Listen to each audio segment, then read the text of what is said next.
ನನಗೆ ಕರೆಕ್ಟಾಗಿ ಇಟ್ಕೊಳ್ಳಿ, ಯಾವುದೇ ಕಾರಣಕ್ಕೆ ಬರಬಾರ್ದು.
ಆಂಡರ್ಸನ್ಪೇಟೆ ಪೊಲೀಸ್ ಠಾಣಾ ವ್ಯಾಪ್ತಿಯ ಕಾಮಸಮುದ್ರ ರಸ್ತೆಯಲ್ಲಿ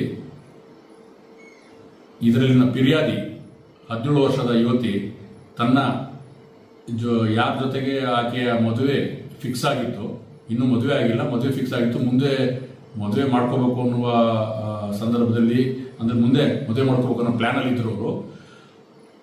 ಶಿವಕುಮಾರ್ ಅಲಿಯಾಸ್ ತೇನ್, ತಂದೆ ಜಯಶೀಲನ್, ಇವರು KGF ನ್ಯೂ ಮಾಡಲ್ ಹೌಸ್ ವಾಸಿಯಾಗಿರ್ತಾರೆ, 31 ವರ್ಷ ವಯಸ್ಸಿನವರು. ಶಿವಕುಮಾರ್ ಮತ್ತು ಈ 17 ವರ್ಷದ ಯುವತಿ ಸ್ಕೂಟರಲ್ಲಿ ಹೋಗ್ತಾ ಇರಬೇಕಾದ್ರೆ ಕಾಮಸಮುದ್ರ ಕಡೆಗೆ ಯಾರೋ 4 ಜನ ಆರೋಪಿತರು 2 ಮೋಟರ್ ಸೈಕಲ್ನಲ್ಲಿ ಬಂದು ಶಿವಕುಮಾರ್ 31 ವರ್ಷ ಈತನಿಗೆ ಒಂದು ಆಯುಧದಿಂದ ತಲೆಗೆ ಹಲ್ಲೆ ಮಾಡಿದಾಗ ಆತ ಶಿವಕುಮಾರ್ ಅಲ್ಲಿಂದ ತಪ್ಪಿಸ್ಕೊಳ್ಳೋದು ಪ್ರಯತ್ನ ಮಾಡ್ತಾನೆ. ನಂತರ ಅವರು ಆತನನ್ನು ಹಿಂಬಾಲಿಸ್ಕೊಂಡು ಹೋಗಿ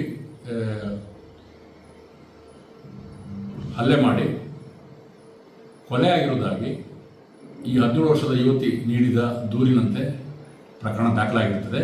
ಇದರಲ್ಲಿ ಆರೋಪಿಗಳ ಬಗ್ಗೆ ಮಾಹಿತಿಯನ್ನು ಪ್ರತ್ಯಕ್ಷ ಸಾಕ್ಷಿಯಾದ ಈ ಯುವತಿಯಿಂದ ನಾವು ಪಡ್ಕೊಂಡು ಇದರಲ್ಲಿ ಯಾರು ಈ ಕೃತ್ಯದಲ್ಲಿ ಪಾಲ್ಗೊಂಡಿದ್ದಾರೆ ಅವರ ಬಗ್ಗೆ ಮಾಹಿತಿ ಸಂಗ್ರಹಿಸಿ ಆದಷ್ಟು ಬೇಗ ಅವರನ್ನು ಕಾನೂನುಗೊಳಪಡಿಸುವ ಪ್ರಕ್ರಿಯೆಯನ್ನು ಮಾಡುತ್ತೇವೆ.